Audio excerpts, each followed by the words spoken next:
Pegar a convocação, o Marcelinho era jogador dele, no Corinthians, Felipe era lateral do Vasco, o goleiro André jogava no Inter. E por que na época não teve, assim, pelo que eu me lembro, né, um grande barulho? Eram poucos jogos, pós-Copa do Mundo havia um consenso que Vanderlei Luxemburgo deveria assumir a seleção. Ele era um nome unanimidade, coisa que não temos hoje. E sabia-se que seria por um período muito curto, que teria pouco impacto na vida dos clubes brasileiros. A situação agora é diferente, né? O Diniz vai ficar 1 ano dirigindo a seleção. Só nesse ano a gente tem 6 jogos eliminatórias em 3 datas FIFA. E muito se fala, eu acho que pouca gente questionou a escolha do Diniz pela CBF. Vi pouco questionamento se o Diniz é um bom nome para ser o técnico hoje, enquanto o Ancelotti não vem. Eu vi pouco questionamento. O questionamento maior é sobre o Fluminense. Se isso pode ou não prejudicar o Fluminense.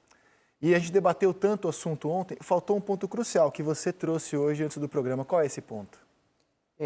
Bom, e o Fluminense, o que ganha com isso? Né?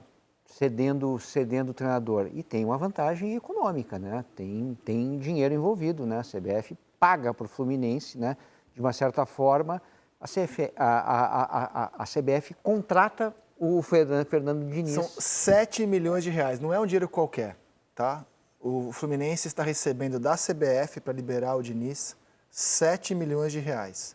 Para um clube que tem dificuldade financeira, quem sou eu para dizer o que o dirigente tem que falar ou não? Mas acho que se eu fosse dirigente do Fluminense, eu tentaria explicar isso para a torcida.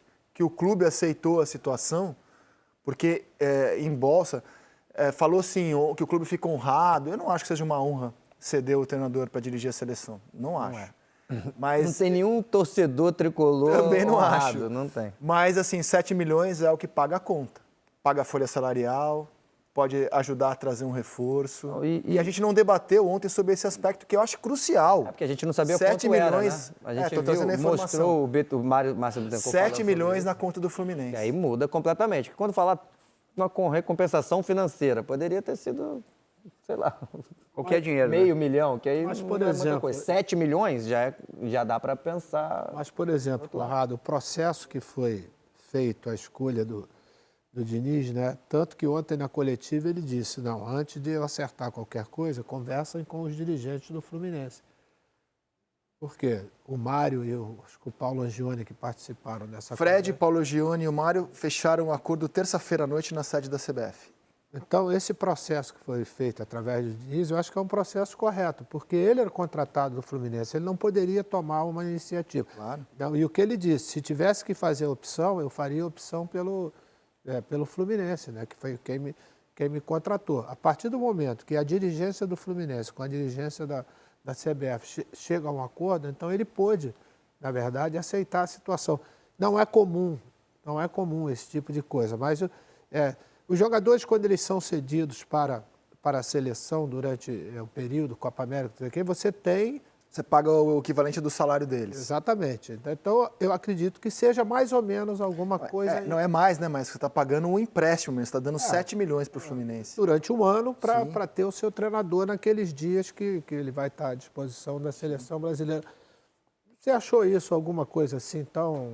Não. Talvez o valor é que tenha chamado um pouco a atenção, mas isso eu acho que é meio que uma praxe. Eu quis dizer o seguinte, né? que a gente debateu muito do ponto de vista sobre como pode atrapalhar o Fluminense e ignoramos o fator que o Serginho trouxe ontem do interesse do Fluminense em aceitar a situação. É um interesse econômico. Não, e além disso, assim, a verdade é que é um grande sonho, uma grande conquista para a carreira do Fernando Diniz. Além disso, claro. Se a CBF, o que eu quero dizer é, se a CBF realmente, eu quero o Fernando Diniz, corri o risco de levar o Fernando Diniz e ainda ficar sem ele, ainda teve que fazer essa escolha ainda, né?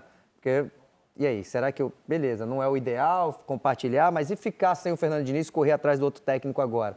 Então, às vezes, ficou com a situação menos pior e ainda conseguiu 7 milhões. Então... É que muita gente tratou o Fluminense como trouxa da história. De trouxa não tem nada. É isso que eu estou querendo dizer. Não tem nada de trouxa. O Fluminense financeiramente está sendo compensado financeiramente por isso.